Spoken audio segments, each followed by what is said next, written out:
दिव्य तेजमयो देवाः महावीरो महाबला ज्ञान गुण भक्ति संगमो श्री हनुमते नमो नमः।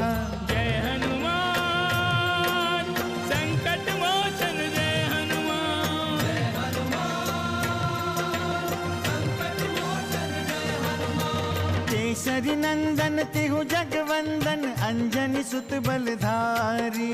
केसरी नंदन तिहु जगवंदन अंजनी सुत बलधारी। संकट मोचन नाम तुम्हारा संकट मोचन नाम तुम्हारा हर संकट पे भारी। जय हनुमान संकट मोचन जय हनुमान। जय हनुमान संकट मोचन जय हनुमान। संकट उसके निकट न आवे ले जो शरण तुम्हारी। संकट उसके निकट न आवे ले जो शरण तुम्हारी। संकट मोचन नाम तुम्हारा संकट मोचन नाम तुम्हारा हर संकट पे भारी। जय हनुमान संकट मोचन जय हनुमान। जय हनुमान संकट मोचन जय हनुमान। मेनका का उद्देश्य मेरी तपस्या भंग करना था। आप धन्य हैं प्रभु, आप हर पल मेरा ध्यान रखते हैं प्रभु। ये राक्षस चाहते क्या है गुरुदेव? ये राक्षस आर्य संस्कृति के विरोधी है। राक्षसों के बल के सामने कोई नहीं टिक सकता। ये संपूर्ण क्षेत्र ताड़का और उनके पुत्रों के कारण असुरक्षित है। हमने तो सुना है कि उस राक्षसी में सहस्त्र हाथियों का बल है। मैंने भी यही सुना था, परंतु वह तो मेरे गदा भी नहीं उठा सकती पिताश्री।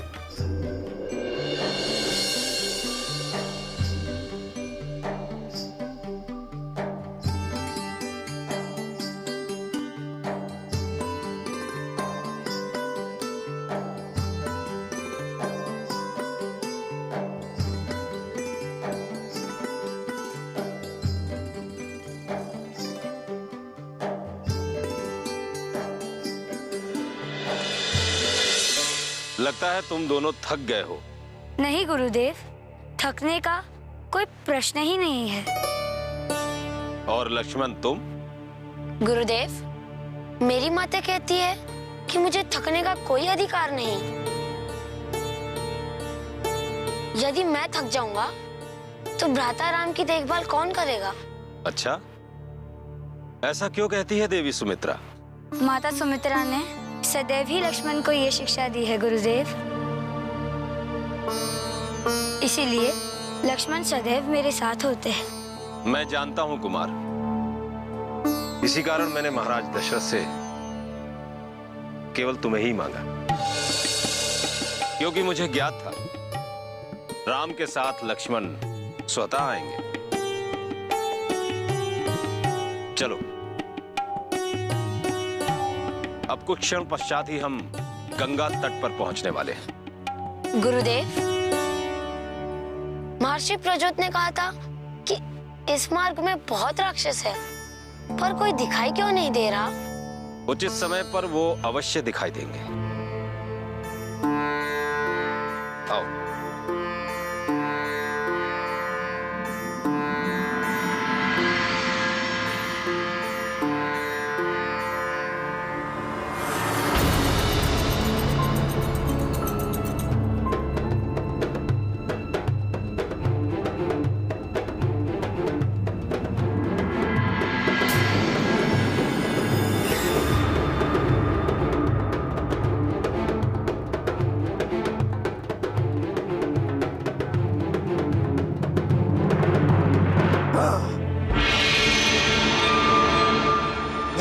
अयोध्या के कुमार जिनके नाम पर वो वानर उत्पात करता था, हम इनका यही अंत कर देंगे। चलो।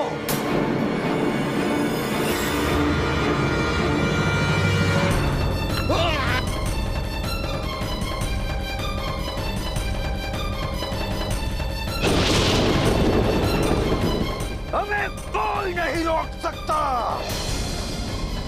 कोई शक्ति हमें नहीं रोक सकती।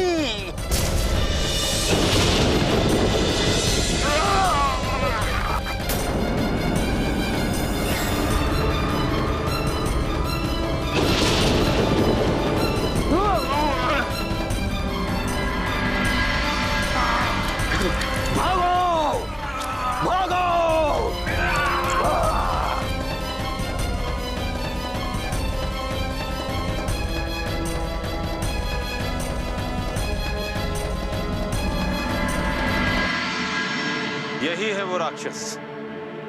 लगता है तुम्हारे आने की सूचना इन्हें पहले से ही मिल चुकी है।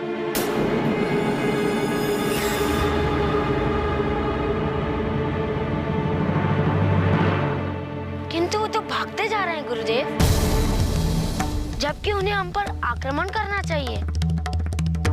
कदाचित इनमें हमारा सामना करने का साहस नहीं है, इसीलिए वो भाग रहे हैं। पर क्यों? लक्ष्मण,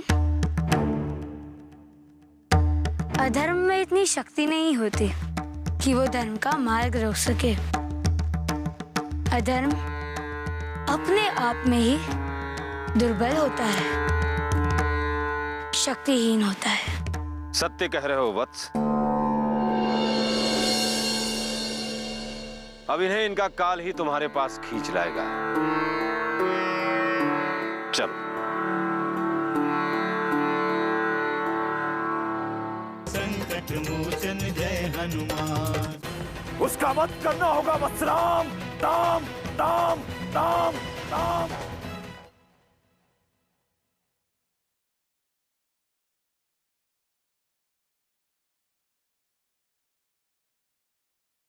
संकट मोचन जय हनुमान।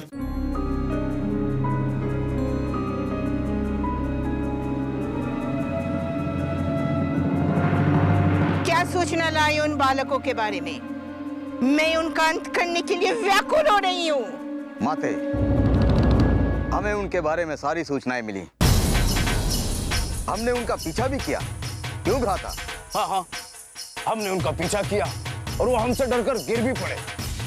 हाँ माते, उन दोनों को बहुत चोटें भी आई। हमने तुम्हें बालक समझकर छोड़ दिया। उनमें कोई शक्ति वक्ति नहीं है माते। वो कायर हैं, घोर कायर। हमें तो ऐसा प्रतीत होता है कि उनके बारे में सोचना व्यर्थ है। हाँ माते, वो तो शस्त्र उठाने के योग्य भी नहीं है। क्यों भ्राता? हाँ, उनके धनुष तो ऐसे थे जैसे पंछियों के शिकार करने वाले हों। वो वानर असत्य बोल रहा था कि वे बहुत शक्तिशाली हैं। वो उन दोनों की शक्ति की बढ़ा चढ़ाकर प्रशंसा कर रहा था माते।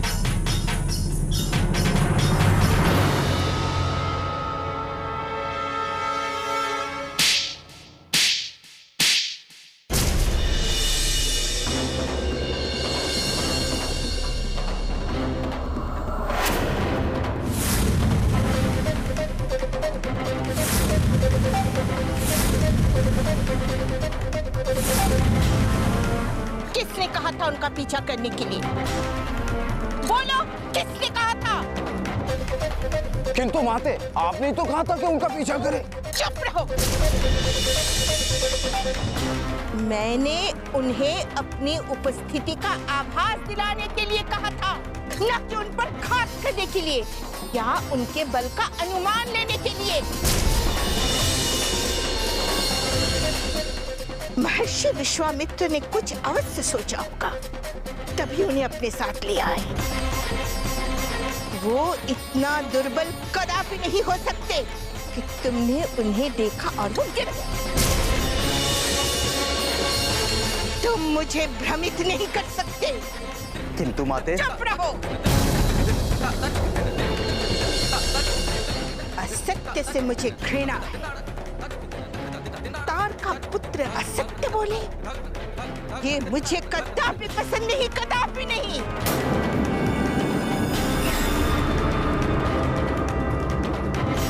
अब आनंद आएगा, उस राम का अंत होगा और उसका भक्त उस वानर का भी। मैं स्वयं उन कुमारों का वध करूंगी।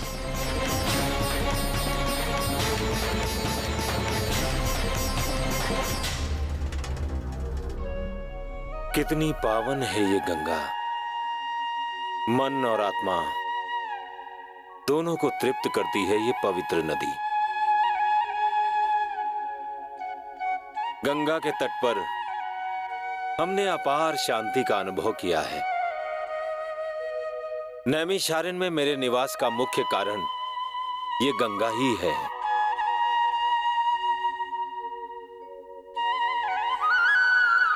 जिसके दर्शन मात्र से मुक्ति मिल जाती है। शास्त्रों में कहा भी गया है, गंगा तटे दर्शनाथ मुक्ति। गुरुदेव, हम भी धन्य हो गए गंगा का दर्शन करके। हाँ, पिताजी ने कहा था कि गंगा मैया हमारे पूर्वजों के पुण्य प्रताप से धरती पर आई थी। सही कहा था उन्होंने। रघुकुल में एक महान राजा हुए थे जिनका नाम था सगर। वो अपने सत्कार्यों के कारण संपूर्ण जगत में विख्यात थे। उनके पुण्य प्रताप से देवराज इंद्र को भी ईर्ष्या होती थी।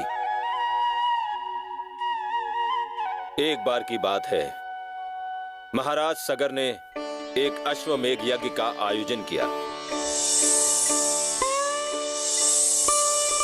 उस यज्ञ की सूचना पाकर देवराज इंद्र चिंतित हो गए। वो क्यों चिंतित थे गुरुदेव? जबकि यज्ञ तो महाराज सगर कर रहे थे। देवराज इंद्र को सदैव अपनी सत्ता और पद की चिंता सताए रहती है। उन्हें लगता है कि कहीं ऐसा ना हो कि कोई उनका पद प्राप्त कर ले और उन्हें अपना सिंहासन छोड़ना पड़े। तब उन्होंने क्या किया गुरुदेव? तब उन्होंने अपने एक विश्वास पात्र अनुचर को अपने दरबार में बुलाया। संकट मोचन जय हनुमान। उसका वध करना होगा वत्सराम। दाम दाम दाम दाम।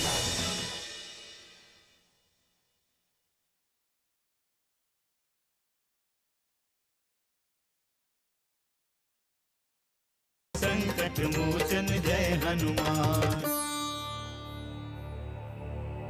महाराज देवेंद्र की जय हो। मेरे लिए क्या आदेश है? अयोध्यापति सगर ने अश्वमेघ यज्ञ का आयोजन किया है। इस अश्वमेघ यज्ञ के पूर्ण होने का अर्थ है सगर देवताओं में प्रिय हो जाएंगे और उनकी महत्वाकांक्षाएं भी बढ़ जाएंगी। परंतु मैं ये नहीं चाहता हूं कि ऐसा हो। हमें क्या करना है देवराज? हमें आदेश दें। हमने तुमको इसीलिए बुलाया है ताकि इस यज्ञ को रोकने का कोई उपाय बता सको। इसे रोकना अति आवश्यक है। महाराज, ये तो एक कठिन कार्य है और किसी भी यज्ञ में बाधा डालना तो घोर अपराध है और ये तो राक्षसों का कार्य है। हमने तुम्हें उपदेश देने के लिए नहीं बुलाया है। इसका कार्य क्या है ये हम भली भांति जानते हैं। तुम्हें बस उस यज्ञ को रोकना है। आपके आदेश का पालन अवश्य होगा महाराज। यदि अश्वमेघ यज्ञ में अश्व ही ना रहे तो क्या होगा? यदि अश्व नहीं होगा तो अश्वमेघ यज्ञ नहीं हो सकता महाराज। और यही होगा। मैं अश्व को किसी जगह छुपा दूंगा कि धरती लोक में कोई भी उसे ढूंढ नहीं सकेगा। ठीक है, हमें तुम्हारी अगली सूचना की प्रतीक्षा रहेगी। अश्वमेघ यज्ञ के अश्व की चोरी की सूचना पाकर महाराज सगर बहुत चिंतित हो उठे। उन्होंने अपने सैनिकों को चारों दिशाओं में उस अश्व को ढूंढने के लिए भेजा, किंतु उनके सैनिकों को निराश होना पड़ा। तो क्या वो अश्व नहीं मिला गुरुदेव? अश्व तो मिला वत्सराम, परंतु महाराज सगर के पुत्रों को अपने प्राण गंवाने पड़े।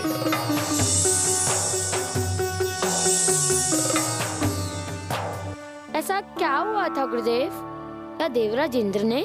नहीं लक्ष्मण, देवराज इंद्र ने उनके पुत्रों के प्राण नहीं लिए थे। वो तो कपिल मुनि के श्राप से भस्म हुए थे। गुरुदेव, महर्षि कपिल ने श्राप क्यों दिया?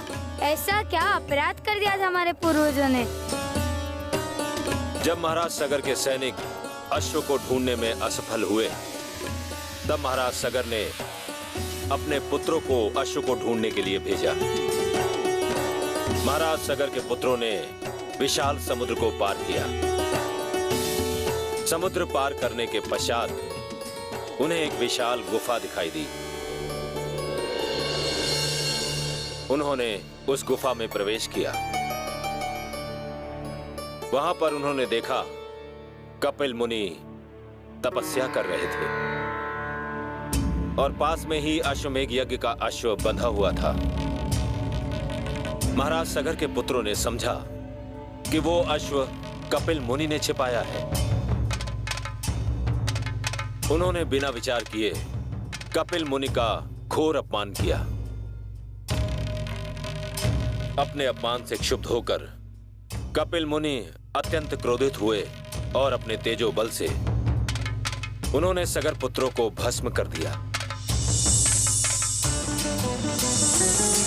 संकट मोचन जय हनुमान। उसका वध करना होगा वत्सराम। दाम दाम दाम दाम।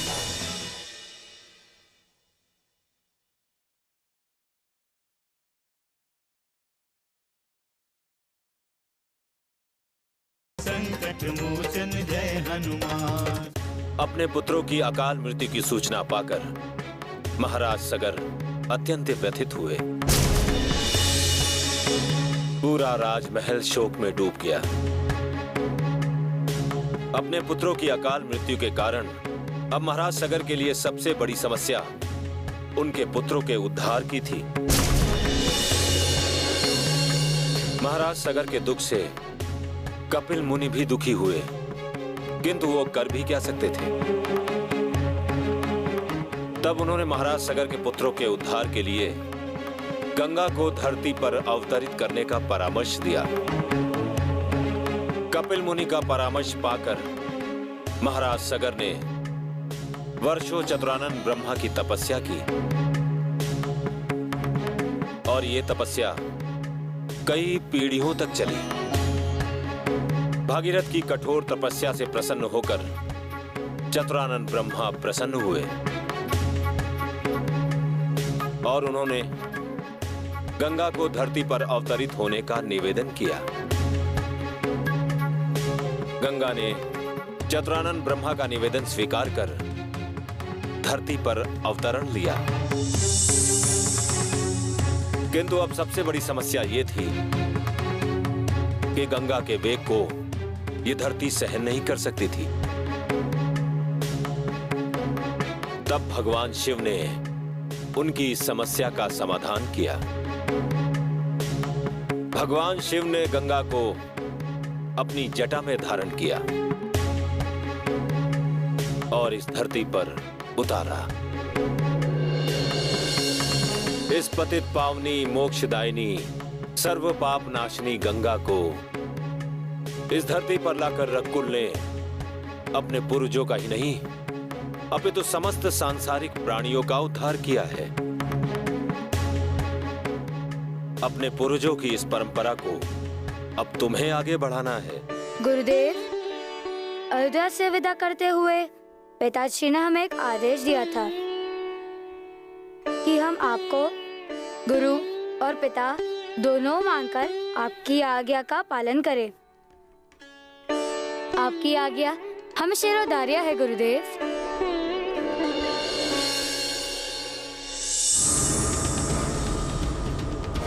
हमने सबसे सुगम मार्ग अपनाया है माते। घोर अधर्म किया है तुम दोनों ने, तुम दोनों ने, तुम दोनों ने, तुम दोनों ने, तुम दोनों ने।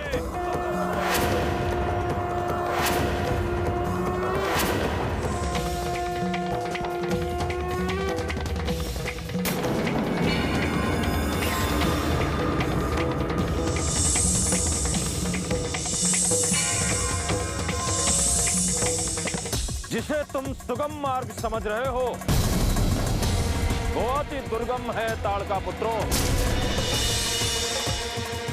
इसके परिणाम से तुम अभी परिचित नहीं हो। बड़े दुस्साहसी हो विश्वामित्र, ये जानते हुए भी कि हम मुनियों और ऋषियों के घोर शत्रु हैं। निर्भय हो गए? आश्चर्य, घोर आश्चर्य। मेरे शिष्य कहाँ है ताड़का? चिंता मत करो महर्षि, वे जीवित हैं। हम समझ नहीं पा रहे हैं ताड़का कि तुम्हारे पुत्र और सैनिक इतना घृणित कार्य क्यों कर रहे हैं? इसलिए कि तुम ऋषियों ने पहले इससे भी असंख्य घृणित कार्य किए। उसका वध करना होगा वत्सराम, वध करना होगा उसका। सदा सदा के लिए अंत करना होगा उसका। कौन है वो गुरुदेव? अचानक आप? अचानक नहीं वत्सराम, उसका अंत तो बहुत पहले करना चाहिए था। हमारे कितने आश्रमों को उसने शमशान बना दिया है। न जाने कितने हमारे ऋषि महर्षि उसका ग्रास बन चुके हैं। उसका अंत तो उसी क्षण करना चाहिए था जिस क्षण उसने रक्ष संस्कृति की दीक्षा ली थी और नैमिषारण्य की ओर प्रस्थान किया। राम, उसका नाम है ताड़का। वो इस वन प्रदेश की स्वामिनी है।